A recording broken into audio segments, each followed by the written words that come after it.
celebrates Kenyan and African dishes. At Pelelani Annex Naivasha, she shared a bit of her life background story and her cooking skill. Be careful. Yes, because I've seen some fire jump there. That is called flambeing. Flambeing. Flambeing. So tukiona moto tujue ni flambeing. Chele yetu iko sawa. Iko sawa. Tumalize. Sasa ni kwenda tukule. Lakini hauendi. Mimi siendi. Hauendi.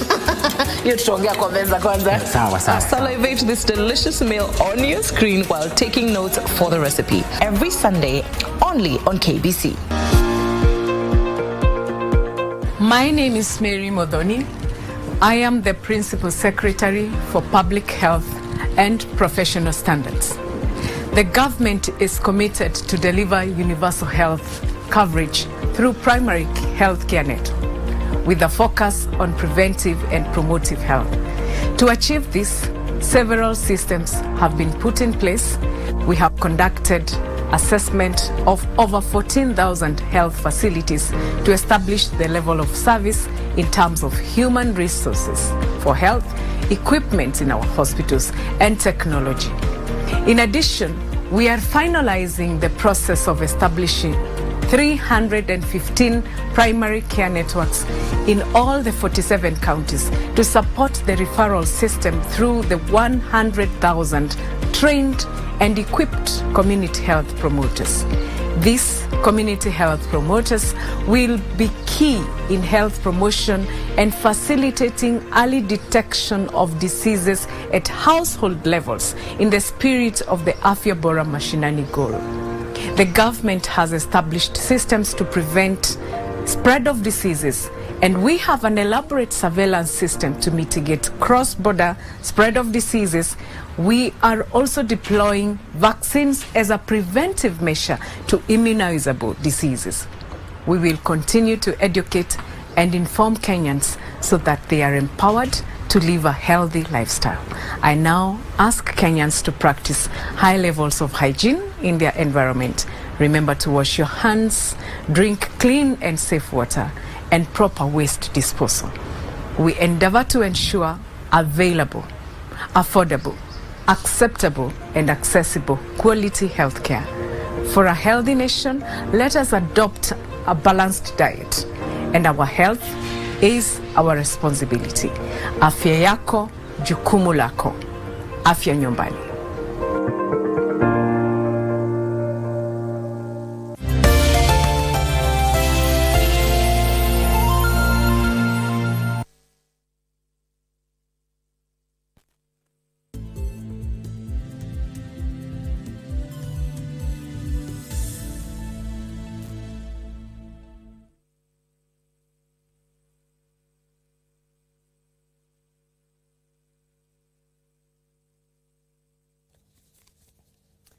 Good afternoon. You are in time for the Lunchtime News. A very warm welcome to the broadcast, day 3 of the Universal Healthcare Conference in the county of Kericho. We have a able team on the ground, but for now, let's interact on our social media platforms at KBC Channel 1 before we cross over to the county of Kericho. My name is Irene Mchuma Odim. On sign language interpretation, we have Lucy Mwaura.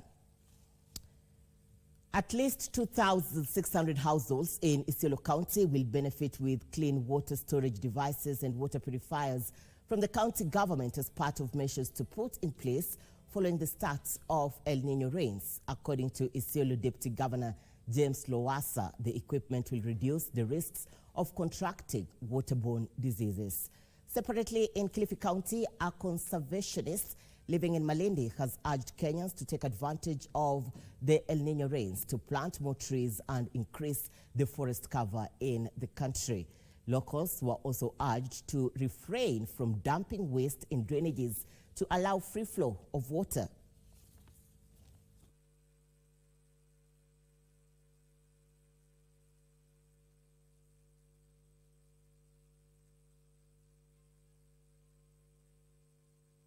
Leka vyombo ambao na partners wetu katika WASH program, water sanitation and hygiene,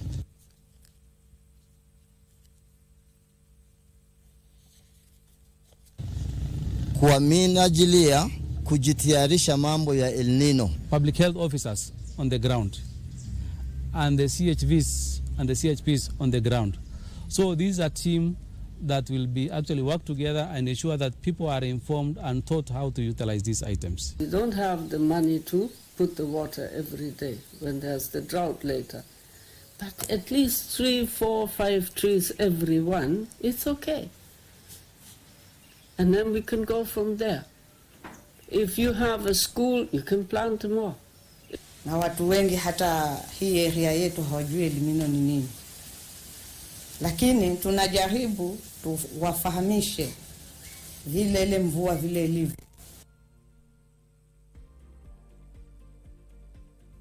The Kenyan chapter of the International Commission of Jurists is rooting for more judicial independence and accountability. The commission says there is need for a review of the functions and mechanisms provided by the Judicial Service Commission to enhance accountability. ICJ Executive Director Elsie Saina said all arms of government are independent, hence no need to interfere with the judiciary's mandate of delivering justice in line with the Constitution and other laws. Similar sentiments were echoed by the Commission's chair, Protas Sainde, who observed that independent commissions should work interdependently without any interference. There are conversations that judicial independence is an absolute right that is contained in our Constitution. However, the feeling is that judicial independence is increasingly being compromised by justice sector actors themselves, but also within the judiciary.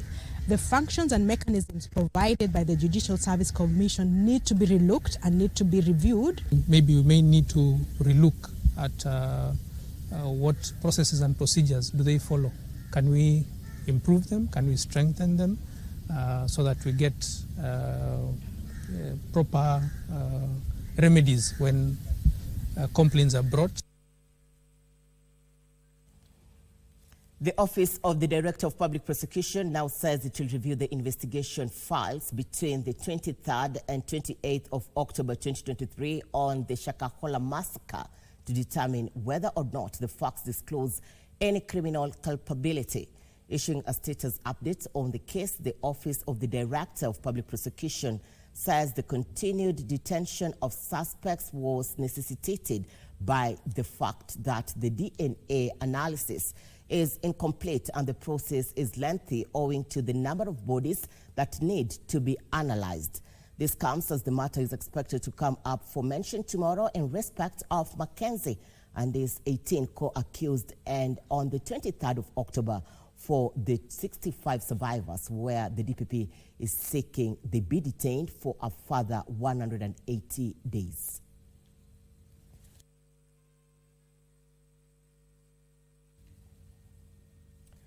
All right, we'll be getting more details in regards to that story in our subsequent bulletins. Now to the county of Samburu, police in Maral in the region have arrested a notorious criminal barely a week after irate residents took to the streets following an increase in criminal activities. Samburu County Police Commander David Wambua, confirming the incident, said they are also pursuing 3 other criminals as investigations continue. The suspect, who is in custody, was found in possession of stolen phones, spent cartridges and scissors. He urged the residents to work with police to ensure security is beefed up.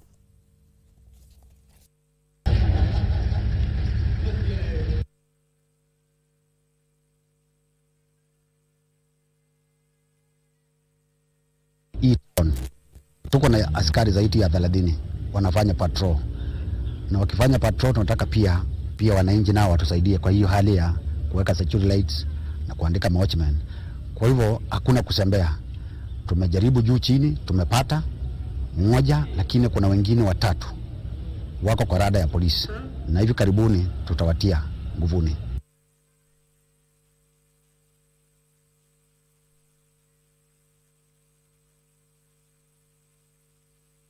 The Ministry of Education has announced the implementation of a practical dual vocational training system in collaboration with mechanical industries. The initiative aims to introduce courses in engineering and welding that provide tangible skills that align with the industry demands.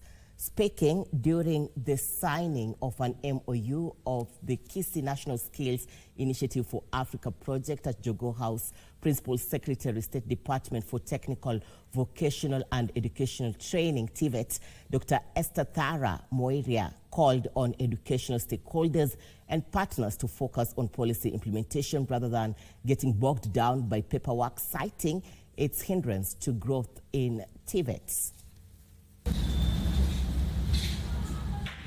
The crafting of the curricula is ongoing, but to a very large extent it has been redone, it has been reviewed to be absolutely CBET. That is competency-based education and training, and therefore the young people who are training on that curricula are learning the requisite skills that are not only needed by this country, but by Africa and the world at large. Then we are also dualing our training, particularly with the German GIZ.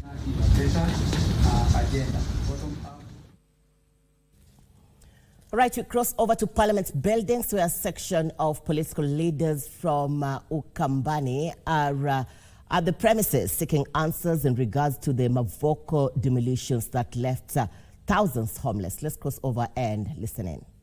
Provide justice. Are you willing as Kenyans to contribute money because it comes from your taxes to compensate the people whose money has been stolen by other people who are now shedding crocodile's tears there? Or should we all hold accountable these same leaders who we believe are the ones responsible for taking their money, and we sell their assets because that money must be somewhere, and then we use that money to compensate the victims? So we are sympathetic to the victims, just so that it gets straight to you. We are sympathetic, but the approach should be that not your money, because you are taxpayers. It should be the money in their pockets. The people who have used that money, who have sold the land, should be the ones to be held accountable, and the money is used to finance that. There was an issue about witness. What was it? Being a witness in the court proceedings. Yes, we are more than ready. We are more than ready, and not just us. My friend, remember, in Athi River, already more than 20 people have approached me, telling me I'm a victim, so and so sold the land to me, oh, aliniuzia pesa. And even I have now clips that I can share with you, how these deals were done. People just quickly just telling you, go there, in Yako, you go there, you build there, and if you don't build, I'm going to take it tomorrow. You go build. We have, and I'm going to share with you immediately after this. So these things are there. The victims are coming to us. They already now know the truth. They know the people who now claiming to be helping them, they are kikulacho kinguoni mwako. They are the people who actually who fleeced them. And therefore, yes, ourselves we are ready, and we also have victims who are specific. My money was taken by so and so. My money was taken by so and so. They are mentioning the names. And these things, of course, since the DCI has already set up an office at the River Police Station, these things will simply start now unearthing. I would want to gauge you to also maybe probably set up a small office around the river so that now you can see how things are unveiling. Thank you. Thank you very much. There is an apology. Sugarcoating next. And you mentioned the characters you're accusing. Again, point number 7, number 8. We have to listen to carefully because this I read before. I said, Honorable Kalonzo Musyoka, Honorable Wavinya Ndeti, and other leaders be compelled to publicly declare what their private, and I said, repeat the word private interest, not public, their private interest in the Portlands land. They should also be investigated on how much land has been allocated to them through their proxies. That is not sugarcoating. I have also said that the list that was given by the DCI must be expanded because I think this is a Macau list only. But where is the big fish? Where is the big fish? Where is the party leader? And therefore, DCI cannot just target the smaller fish. My point is, there are bigger fish than Macau. All of them. Who are they? And I have mentioned one of them is Kalonzo. I have mentioned the other one is Wavinya. Or who else do you want me to mention? Do you have another name I can mention now? These are, and I am telling you, whether you look east or west, the land grabbing issue is purely a wiper grabbing issue. If you have any information to the contrary, the facts that you've had with the Nimrod, let them now say it is not, and then we tell them. All right, those are a group of legislators in Parliament buildings seeking answers in regards to the demolition of several homes in Mavoko. And on that bit, we are taking our first commercial break. We'll be back with more news. Stay with us.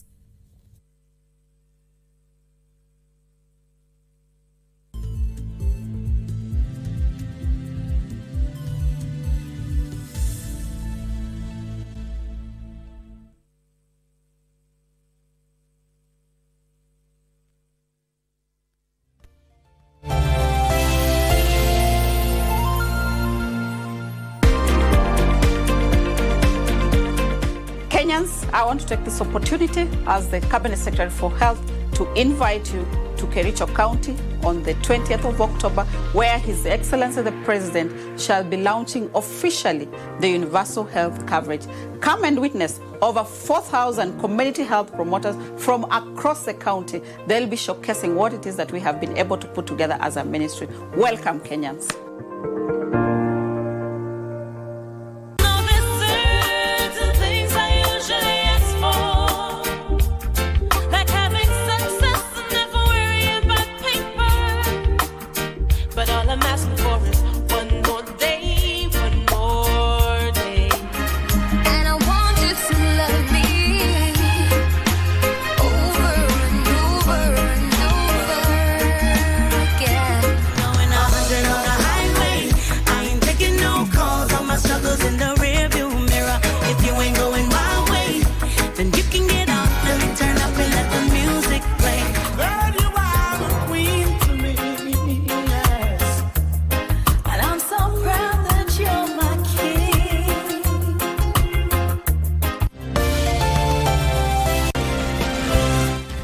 Aware that Alejandra was with Uriel, and you did not say a thing. Tell me why. Tell me now! Well, wait, don't talk to Alejandra that way. What is it? How did you find out? Just tell me the truth, Alejandra! Did you make a bet with Regina? It was just a mistake. Sergio loves you. He chose you. You know, that's the problem, Isabel. You don't choose whom to love. Otherwise, it'll be too easy for everyone. Anibal. He's a very destructive person who'll never be happy with anyone. As you can see, he destroyed my life. I already told you that I will protect you. In Kenya, 9 in 50 children are stunted. That is to mean they are too short for their age. It is only 60% of the babies that were enumerated and exclusive breastfeeding. Yeah. And you know the mother's milk is almost self-contained in terms of nutrients. This week, we discuss childhood nutrition. People living with HIV, they have children, they cannot breastfeed. Those children should be put on alternatives. We must come up with evidence-based policies. Policies that are based not on theory, but on research. Make sure you tune in.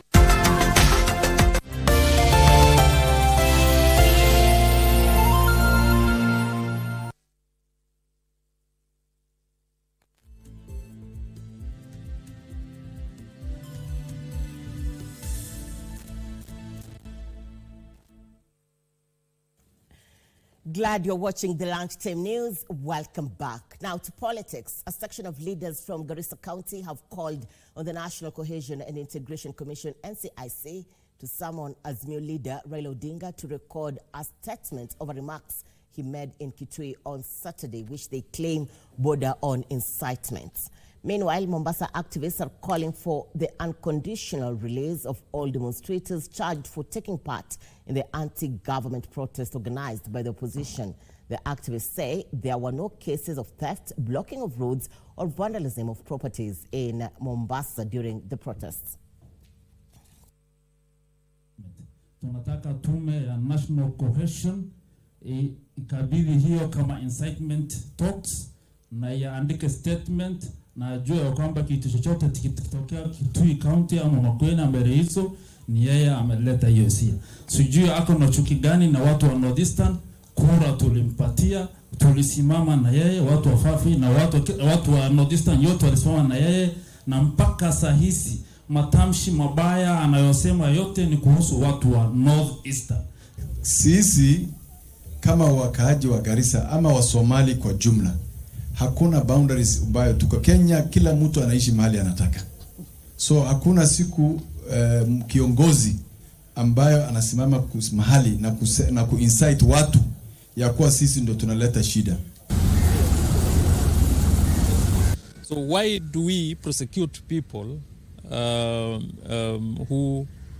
who are said to have demonstrated? In Mombasa, for instance, there is no place, there is no one house that was stoned. There was no cases of theft.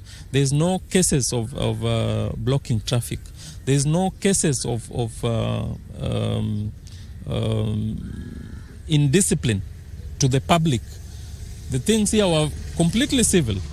Watu ambao wako hapa ni wale victim ambao walipata shida ya bure. Mtu mwingine ameshikwa nyumbani, kama huyu ndugu yangu alipigwa sana kichapo cha umbwa na polisi, na imesemekana wazi kuwa na imejulikana wazi watu walikufa kwa hizo maandamano, na hatujaona polisi yoyote chembelecho ndugu yangu wakili akisema amefikishwa kizimbani.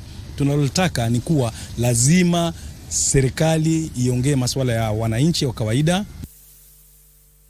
A former police officer of the disbanded Special Service Unit has been acquitted in case of the abduction and murder of 2 Indians and their Kenyan taxi driver a year ago. 15 officers who are from the Special Service Unit pleaded not guilty to the 17 charges placed by the state prosecution and will be remanded until November 3rd after their free bond was cancelled. Our court reporter Ruth Wamboi with the details in the Scales of Justice segments. Tuesday at the Kahawa Local, 10-15 officers from the disbanded Special Service Unit appeared before Principal Magistrate Gideon Kiage over the killing of 2 Indians and their Kenyan taxi driver following the abduction along Mombasa Road last year. 4 months ago, the court had ordered DNA samples be taken from 12 of the police officers before deciding whether to charge or drop the charges against them. In relation to the private interest of these accused people, requires you to look at the strength of the prosecution case that is being presented before you. And one suspect, Francis Mwendo Ndonye, emerged lucky after the prosecution team led by Senior Assistant Director of Public Prosecutions, Michael Sang, requested his unconditional release for lack of evidence. Their plea to remain on free bond was denied and they will be remanded at Kiambu GK prison until 3rd November when the court will decide on their bond terms. I don't think there's an exception with respect to the accused persons, and I do not need to instruct them on how they will do it. Please let us have all the accused persons safe and sound here on the 19th when they come for mention. In case of anything, should there be any instance, I believe counsels, you are very well capable of raising it with the court. Elsewhere, Milimani Law Court has charged a director of an online business company of defrauding a Rwandese investor of 400 million Kenya shillings to register his business. Merchants funds by falsely representing yourself as the owner of the same fund. Is it true or not true, Mr. Kirimi Kome? Not true. Kirimi Kome had been on the run since last month, and the DCI froze his accounts to preserve the merchants' money. Whose greatest beneficiary are Kenyans who are supposed to have been employed? Over 500,000 Kenyans who are going to be employed by this company. The case will be mentioned on October 23rd, 2023. Time for us to get to business news. Female-led enterprises are set to receive 22 billion shillings over the next 10 years under an accelerator program by Kuramo Capital Management Firm. The program seeks to address the huge funding and knowledge gap for women in business, a major barrier to inclusive, sustainable economic and social development of countries in Africa. The program targets to support over 400 businesses.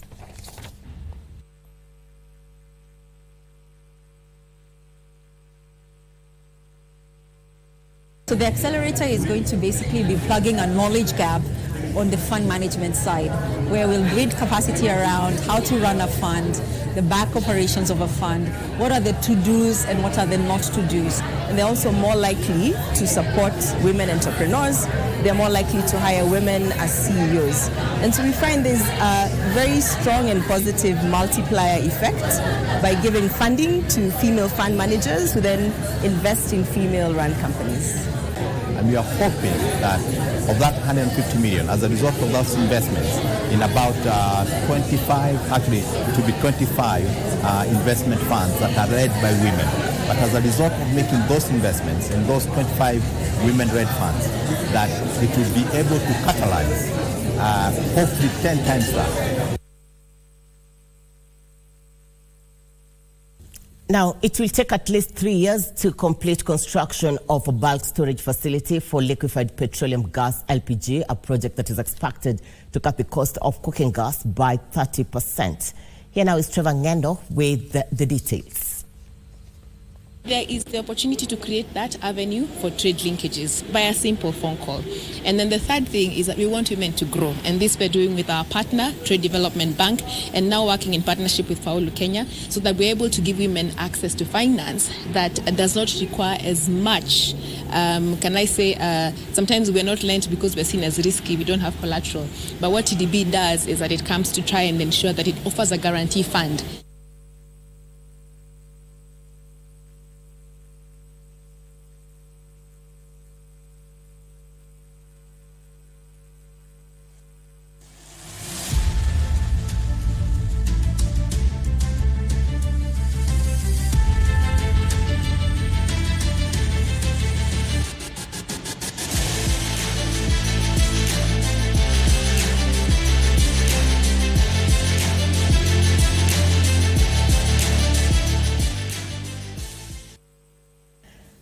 Let's get to sports. Lionel Messi became the all-time top scorer in South American World Cup qualifying with both goals in Argentina's 2-0 win over Peru.